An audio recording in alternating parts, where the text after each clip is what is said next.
nakita ko si Ann Curtis. Ang ganda-ganda pala niya. You know, may desire sa loob ko na nag-init talaga. Na-imagine ko na lang kung anong pwedeng mangyari. Pero Hindi pinalampas ng ilang mambabatas ang umano'y malisyusong pahayag ni Quezon City Representative Jesus Bong Suntay patungkol sa aktres at TV host na si Ann Curtis.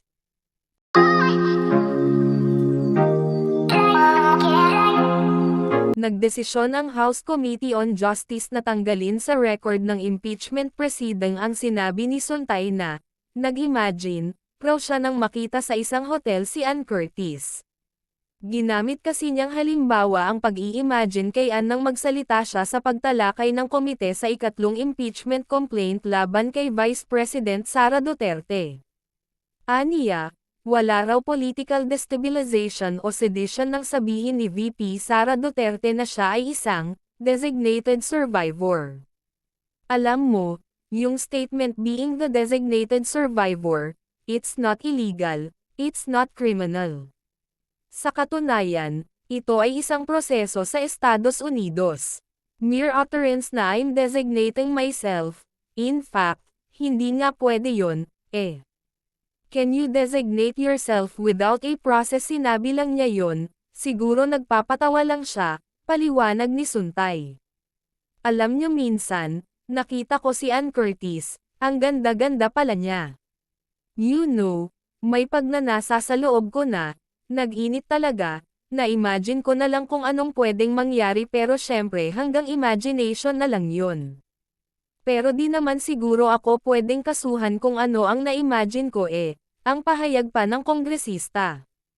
Kasunod nito, nagmosyon si San Juan Representative Isabel Maria Zamora, na tanggalin sa record ang pinagsasabi ni Suntay, na sinang-ayunan din ni Manila Representative Bienvenido Abante, Jr.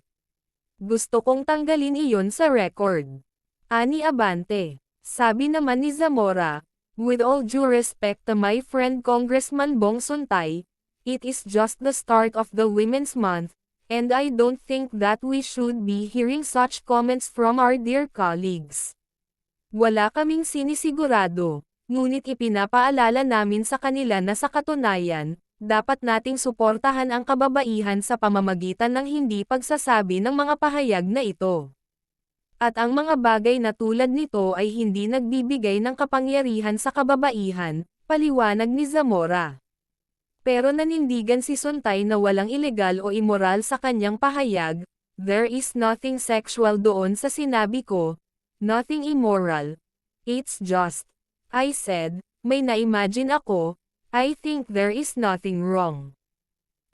and lastly, alam mo minsan nasa Shangri-La ako, nakita ko si Ann Curtis. Ang ganda-ganda pala niya.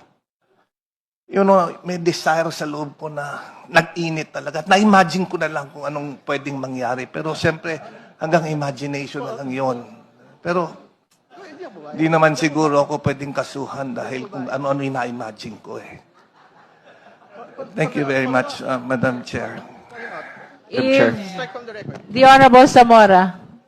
Madam Chair, I would like to have those statements stricken from the record. Madam Chair.